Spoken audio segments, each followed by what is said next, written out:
Boss.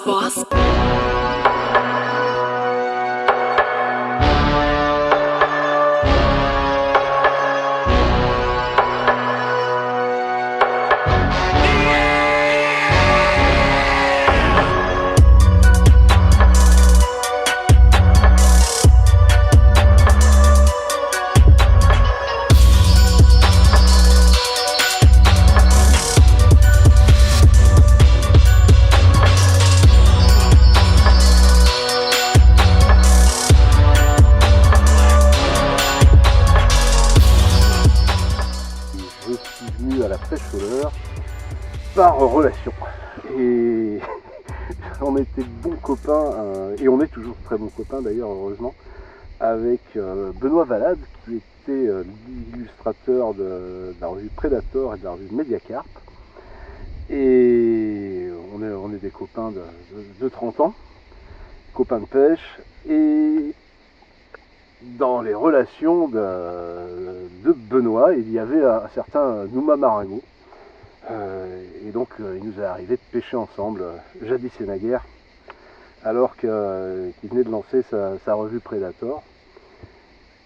À cette époque-là, j'étais pêcheur au vif, tranquille avec mon bouchon, mon petit bateau, les deux ancres, une à l'avant, une à l'arrière. Et puis j'ai vu ces petits gars qui arrivaient et qui faisaient quand même de beaux poissons et qui avaient l'air de bien s'amuser. Alors petit à petit, je me suis dit, pourquoi pas essayer de se faire toute une saison en pêchant au leurre, parce que quand même ces petits cons ils touchent du fiche, et puis ça a l'air marrant leur truc.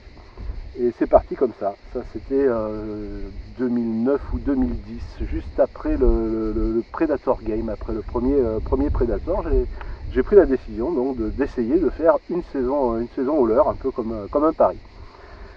Et puis j'aurais jamais dû prendre ce pari-là, parce que je l'ai gagné, et en le gagnant finalement j'ai perdu le seul avantage qu'on a à pêcher au bouchon, c'est celui de la tranquillité et du temps de la réflexion et de la rêverie. La pêche au leurre, c'est une très belle pêche, mais on est sans arrêt dans l'action, on est sans arrêt dans le calcul du coup suivant. Et finalement, en me mettant à pêcher au leurre, j'ai perdu ce côté rêveur. Alors j'exclus pas un jour à retourner lorsque j'aurai plus la capacité physique à me tenir debout sur un bateau ou assis dans un siège confortable d'ailleurs, toute la journée, peut-être que je reprendrai un bateau à cabine et que je regarderai à nouveau les bouchons danser.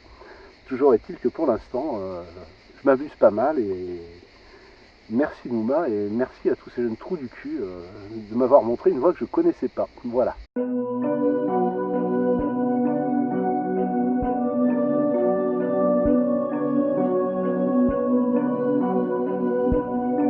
Comment est-ce qu'on en arrive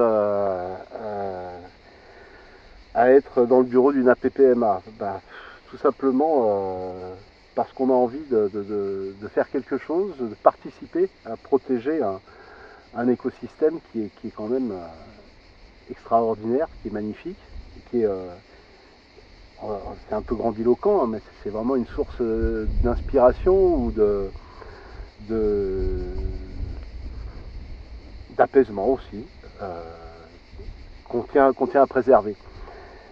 Et puis un beau jour, il y a des postes qui se libèrent, il y a une élection, il n'y a pas trop de monde qui se présente, donc on y va, on lève la main, et on se retrouve dans le bureau d'une APPMA. Ça tombait bien. Ça tombait bien parce que la PPMA de Bourtin, à ce moment-là, la présidence était tenue par Thomas Février, qui au bout d'un engagement bénévole de longue date, avait accédé à ce poste après la disparition de Christian Renard. Et donc, un président jeune qui avait envie de faire bouger les choses, et j'avais cette envie-là aussi. Voilà. Je la partageais avec d'autres membres du bureau, des anciens qui étaient méritants aussi.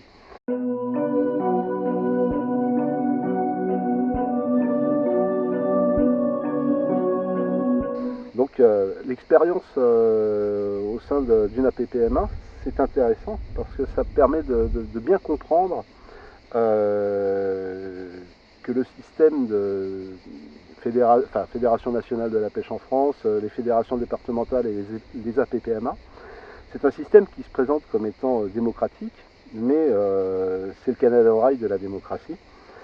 Ça n'en a que la couleur, et encore de très loin. Et finalement, ces organismes qui sont censés représenter les pêcheurs en France ne font que représenter l'État auprès des pêcheurs.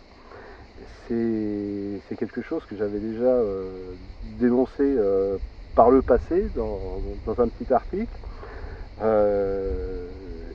Et les choses ne bougent pas. Et je pense que les pêcheurs sont un peu trop loin de cette conscience-là. C'est un système, c'est une organisation qui est héritée du régime de Vichy. C'est quelque chose qui a trait également au corporatisme, hein, donc une organisation qui a l'apparence d'une bonne entente et aujourd'hui on dirait concertation réussie, mais qui consiste en fait à faire avaler par la base des mesures décidées au plus haut niveau. Et donc on est toujours dans ce système-là en France, et parmi les choses les plus pénibles, c'est que finalement une APPMA elle dispose d'assez peu de liberté. Elle doit rendre des comptes au bailleur. Alors dans certains cas le bailleur c'est celui qui est titulaire hein, du propriétaire du plan d'eau ou qui est propriétaire des rives. Donc elle a affaire à des mairies, ça peut être des propriétaires particuliers, mais enfin il y a toujours des gens qui peuvent faire pression sur cette APPMA d'un côté, ça c'est je dirais par le bas, et par le haut elle va avoir des comptes à rendre auprès de la préfecture et surtout auprès de la fédération départementale. Donc la liberté d'action elle est finalement excessivement limitée. Et on a trouvé très vite, lorsqu'on a voulu profiter de notre liberté, à Hourtin, on a très vite trouvé les limites de celle-ci.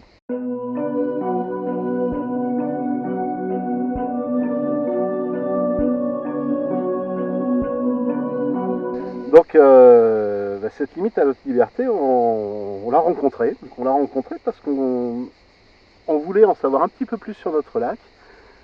C'est un lac qui est quand même assez préservé, un milieu tout à fait extraordinaire, pas de grosses agglomérations à proximité, pas d'agriculture intensive, ou pas trop, un petit peu quand même, surtout des exploitations forestières. On voulait quand même avoir un petit point à date sur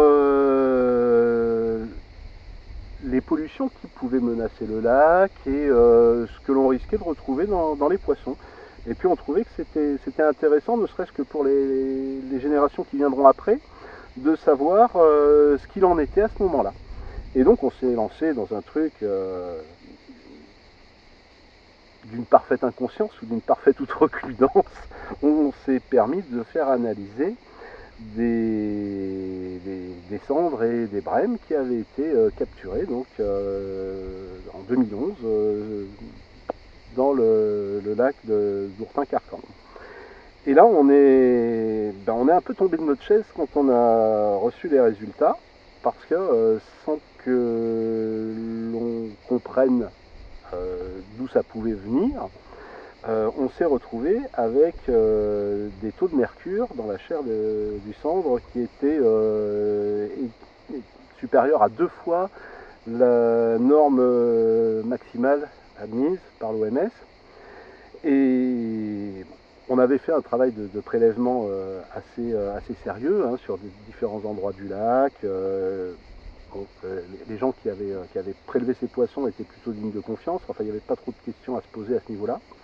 Les analyses avaient été confiées à Veritas. Enfin, on avait essayé vraiment de border le truc. Et on s'est retrouvé donc avec ce résultat-là.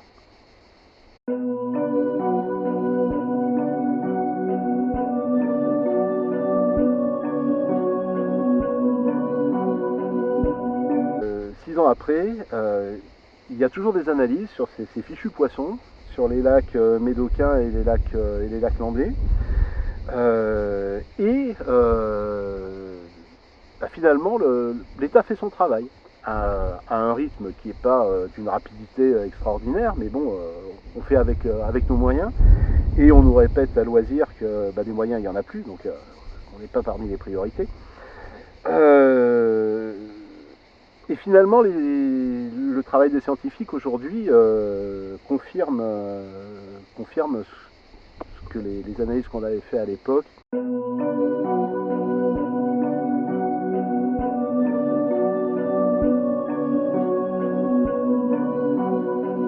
Qu'est-ce qu'il y a à retenir de tout ça des années après?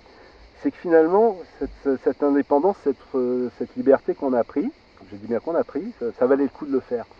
Pourquoi ça valait le coup de le faire?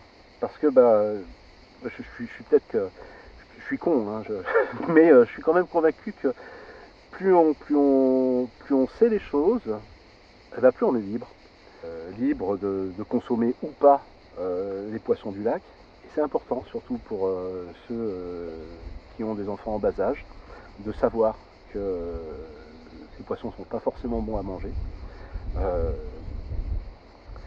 Qu'est-ce que ça montre aussi?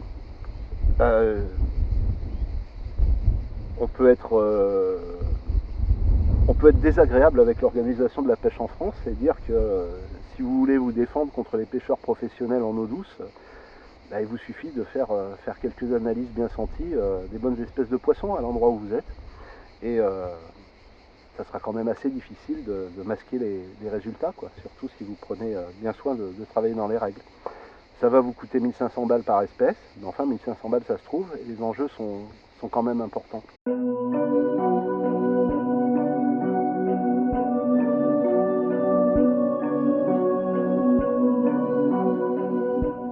Alors finalement, avec le recul des années, parmi cette belle équipe de l'époque, il n'y a plus grand monde. Et pourquoi est-ce que les gens ont quitté le secteur associatif? Parce que pour les gens qui habitent sur le site, c'est des pressions. Il y a deux sortes de pressions. Il y a des pressions directes, parce que on s'aperçoit aussi qu'il y a des réactions négatives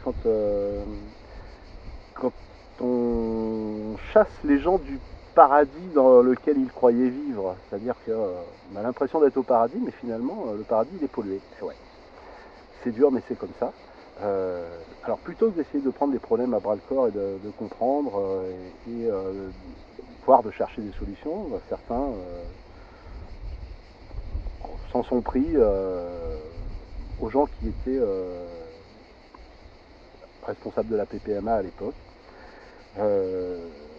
directement ou indirectement, ce qui est encore plus lâche et méprisable quand on s'en prend aux membres de la famille des dirigeants de la PPMA. Ça n'a pas été mon cas, hein, mais je sais que c'est arrivé. Et puis du coup, sur une activité qui est une activité bénévole, ça amène une pression qui est telle que finalement on est assez isolé, on manque de soutien, et on préfère jeter l'éponge parce que c'est pas ce qu'on voulait, c'est pas ce qu'on voulait. Mais c'est cependant ce qui finit par arriver. Voilà.